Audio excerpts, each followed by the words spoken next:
and successful conference speaker in Russia and internationally. Hello, Alexei. Hi, Dmitry. I see a flag at the background. Why do you have this particular flag at the background? Just because, like, there's a slight issue with me being an English teacher, because I'm not anymore, let's say. I used to be one, but now I'm mainly focused on teaching Swedish. Okay. Do you see many differences between teaching Swedish and English? Well, since I'm applying the same methods that I learned from attending different conferences and reading different books on teaching English, for me, it's not a big of a difference. But I see a huge difference in attitudes of Swedish teachers and English teachers to their process of their work. Because a lot of Swedish teachers, unfortunately, do not know the modern techniques of what can be done. And I'm very sad about it, but maybe in the future I will be the first one to promote more modern ways of teaching my favorite language. Hopefully. Yeah. Why did you give up teaching English? Just because even though I love English and I use it a lot, and like talking at the conferences, going abroad before the times that we are not supposed to talk about. So I just feel more passionate about Swedish, and I feel that there are much more there are much more like better qualified specialists than me in teaching English. So I just give them the scene and the stage, and I just focus on what I'm better at, let's say. That's so clever strategically, choosing the smaller market, having unique tools to be successful at this market. Good luck with teaching your language. However, what's your context at the moment? Do you mostly teach groups? Do you teach face-to-face, online, offline? What's going on in your life? Well, it's actually bits of all of the fields that you've mentioned. I co-work with the Language Center, and there I have groups. And I also work privately as a freelance teacher. And in this case, I work both online and offline, luckily, and mostly privately, and mostly with adults. Okay. Seems to be an interesting context. Seems to be a typical context to a lot of us. And I invited you because once my director of studies, Elena Matveyeva, entered the room in an eager beaver mode, telling everybody how wonderful Alexei's Facebook or Instagram or VK page is, where Alexei is sharing his great ideas on motivating students to learn English outside the classroom. Is that true? Are you good at motivating learners to learn foreign language outside the classroom?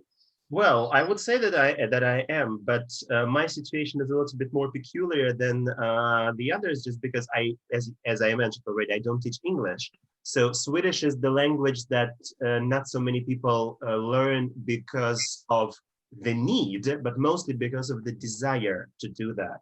So my role is not as spectacular as, for example, for English teachers who have to motivate their students to study outside the classroom, like study something extra. But sometimes when people lose their initial motivation, of course, I come into the light and give some help at least. Of course, I cannot influence everything, but to give some help by my own example, I think that would be that's the biggest and most important tool that I use in this case. Let's be methodical and ask more detailed questions.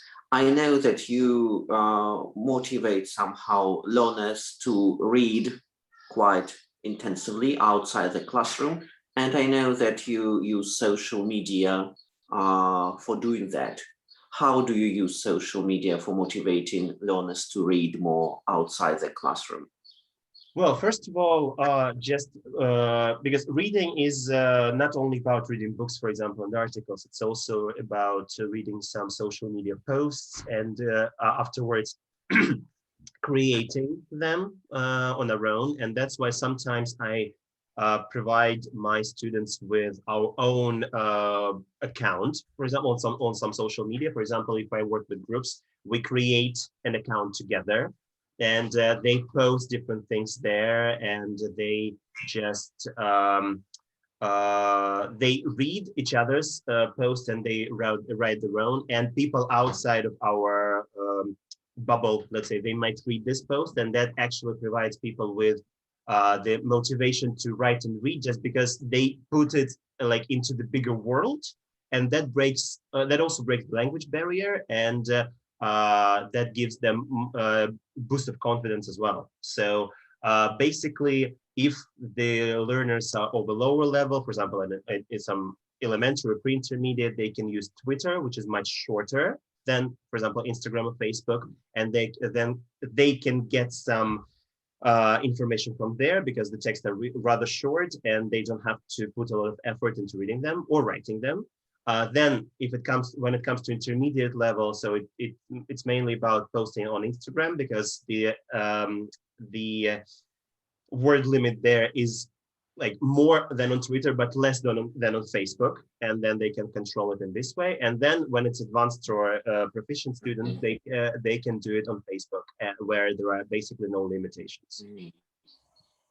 I think that's very clever to choose different sources, different social media for different levels. I've never thought of that, because on Twitter definitely you have restrictions and you can write short term.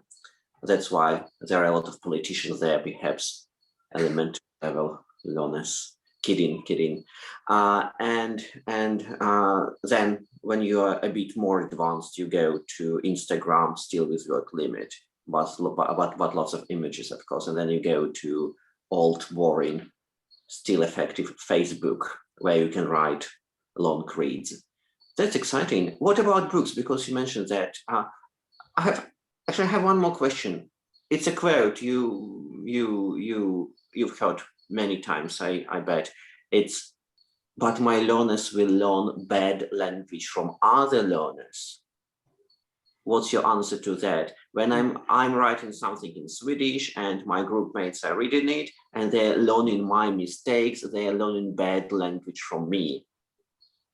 And that's the immediate reaction for many teachers to your approach of students-generated materials.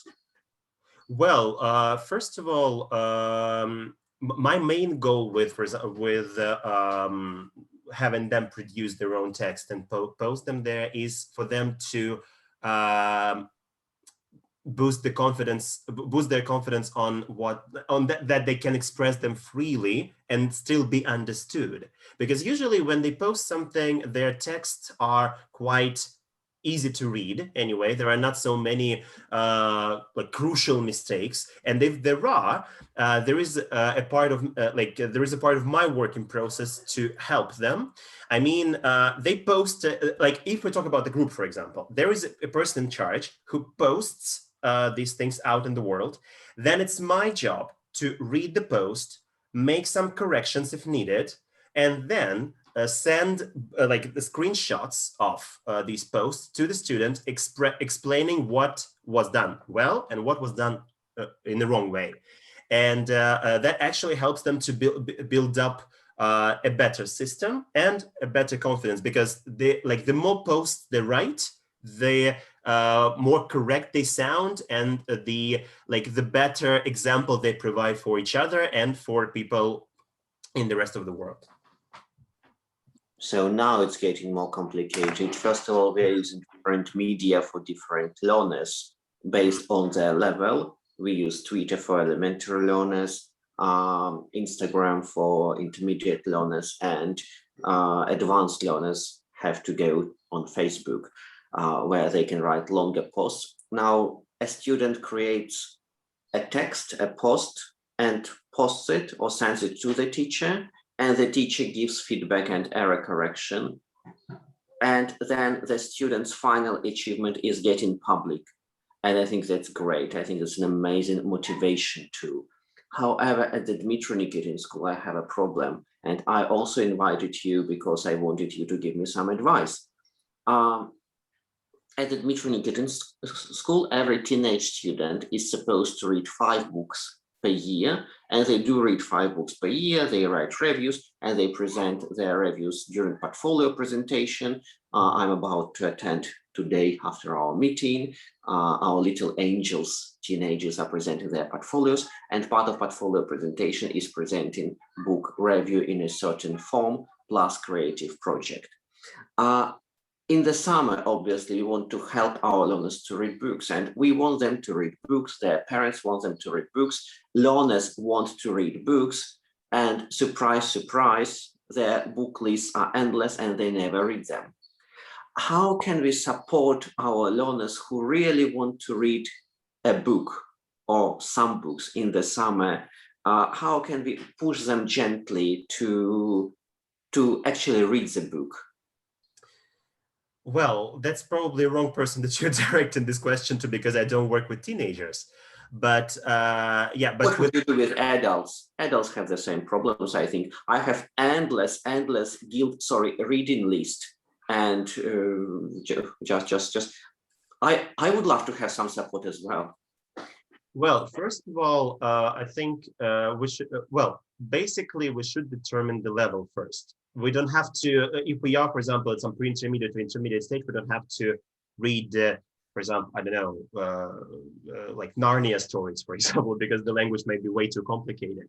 But if we would love to do that, we can find, and English luckily provides us with multiple opportunities, such as graded readers, for example.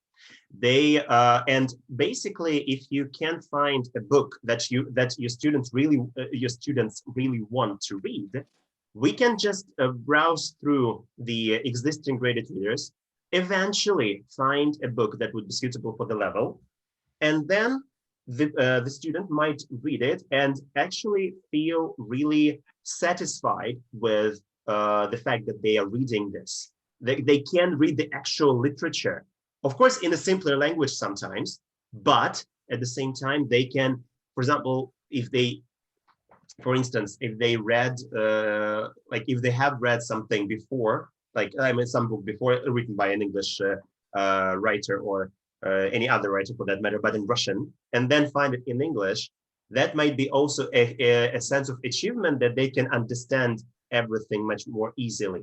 But my main thing here is to give them the freedom that they need. We don't have to force them to read the books that we like.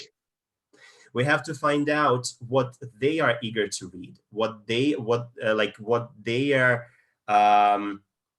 where their desire is situated. Let's say which genre, which writer, which I don't know, which style, and then based on it, if they don't know what to read, but they want to read something new, for example, we can just do a quick research, and because we are more aware of what's going on in the literature world, for example, and then give them some options and provide them with some I don't know, like gist or something, just to tell them the basics about the book, and then let them read. And I think that like the motivation here would be that they are capable of doing that, reading what they like, and on the level that they are capable of. So level is important. Choosing what you like is really important. Well, it's a problem of great readers sometimes, isn't it? That you can't really enjoy the language of A2 book, but you're enjoying the coding more, and you may follow the plot. I guess. I love there is a famous Russian politician. She used to be a famous Russian politician called Irina Hakamada, and when she's been educating her son, and she's been wanting him to be passionate about reading, her advice is just surround your child with books, put books everywhere, and do not say anything. Do not force your child to read, and one day it may happen. I think that's maybe important to understand that some people do not read, and that's shocking to us as teachers. But I know a lot of people who just do not read. Yeah, but obviously you maybe you have to read to become a better language learner. So it is quite a debatable issue. Yeah. I think also connection with your social media projects can really help learners to be motivated from the outside in terms of reading. We run a book club for school owners, and every Tuesday at 10:30 Moscow time, we gather together with other school owners, and one speaker presents mostly on business, and then we discuss the book for 15 minutes. It's one more great format. Sometimes we need just little gentle pushes from the outside to be more active learners, perhaps. Yeah. It's another technique. Oh my God, we are talking about Twitter and Instagram and Learn English. How revolutionary. There is one more interesting invention of the recent decades called voice messages. And they're getting more and more popular. It's a bit like Marmite, love it or hate it. But I know that a lot of teachers use voice messages in teaching English. Do you ever use voice messages in teaching Swedish in your case? Of course, yeah, and I have a special project where people come to develop their speaking skills, to improve their speaking skills, and we actually do this by voice messages on Telegram. Could you give us a couple of activities when you can use voice messages on Telegram to boost your students' speaking skills? Well, if we talk about, for example, if we talk about non-connected, let's say, activities to the actual course book, even though you can create it in the course book as well, you can just find some vocabulary that they have to learn or to practice, and then you can ask them to create a sort of a monologue. Again, depending on the level, the length would be different. And actually, what did you want to say? Sorry, this thought slipped my mind. So, for example, if we talk about elementary students, it could be like maybe 30 seconds recording, maybe for pre-intermediate, like 1 minute, and then gradually extend this limit. But like the minimum limit, like the maximum limit is not even there. The sky is the limit in this case. And they need to provide us with the monologue on this certain topic or on certain question using these vocabulary items. And we listening to those, we need to control whether they have done it and then give a feedback on what was done well and what was done in the wrong way again, just as with posts. And again, depending on the level, we can do it actually, I always do it also in a voice format, in the format of a voice message, but sent privately to a student. Even though I know that some of my colleagues do that in the common chat altogether, and they provide students with feedback in the common chat, I don't find it really encouraging for the actual student that you're giving your feedback to, if it's not a common feedback for all the students. For me, it's much more comfortable to do it in private messages, just to focus on what can be improved or what was done well in this particular case. But the students' recording is in the common chat. Yeah, but the students' recording in the group chat. in the group chat. You provide feedback personally. Yes, yes. And only if, for example, there are some common mistakes for all the students or something that was done perfectly for everybody, then I can provide it in the group chat. But like if there is something to be improved, only privately. But again, it depends on the teacher and something that the group and the students have settled on. So probably if they decide to have feedback for everybody, so why not? It's up for each individual teacher. For me, it's much more comfortable to do it privately.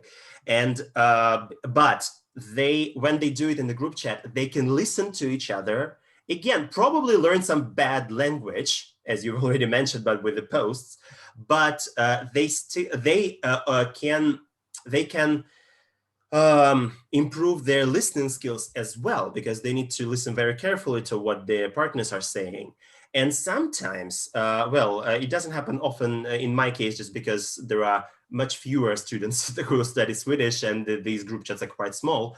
But if we talk about bigger group chats, they can even start interacting with each other, discussing the topic, also doing it with voice messages.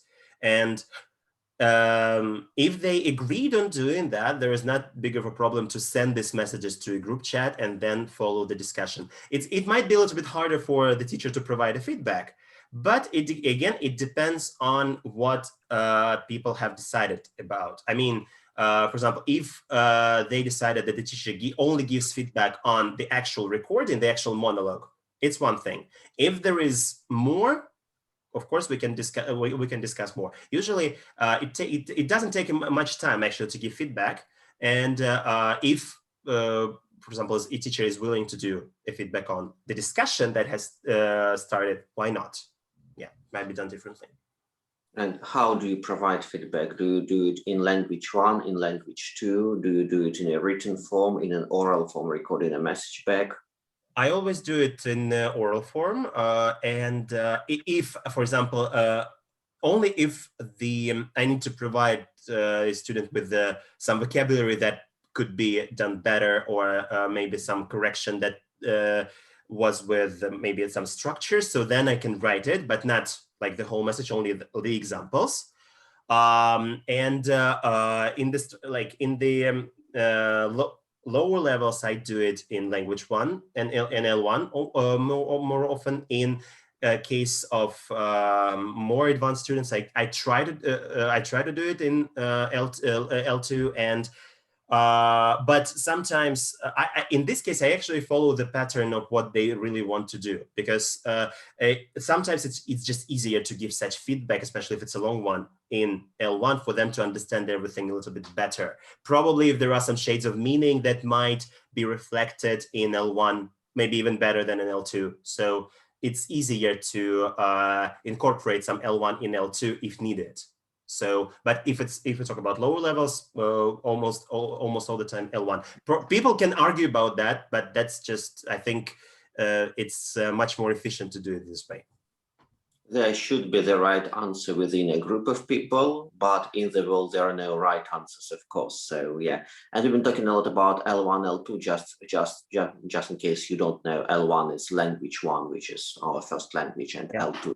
Our target language, a language we are learning. Just sorry for being patronizing. L1, L2 is not the most common definitions, perhaps. We've been talking a lot about cooperative learning, and that's what I love really, Alexei, about your approach, creating student-generated content and learning from each other. And I briefly mentioned a quote, bad language, and I personally do not think that bad or good language may exist. Linguistically, bad language does exist, but I mean, linguistically, any language is good, of course, when it fits my communicative strategy.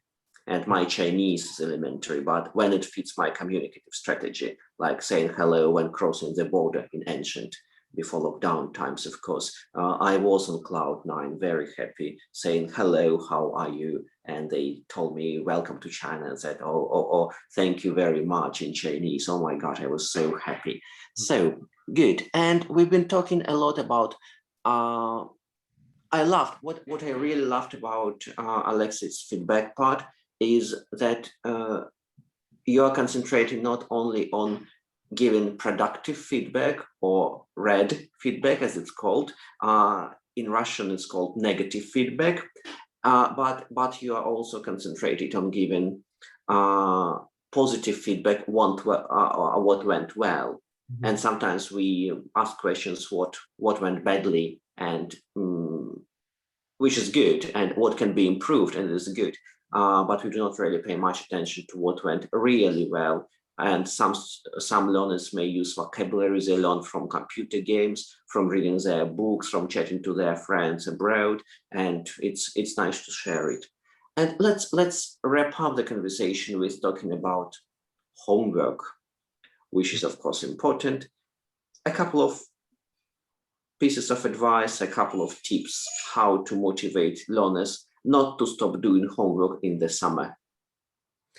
Well, first of all, we need to provide them with a reasonable amount of homework, because of course we expect them to do more. And I used to do this mistake when I could provide my for example, teenage students or even kids with like a huge pile of documents to fill in, let's say. And of course, when they came back from their summer holidays, of course, barely 1/3 of it was done.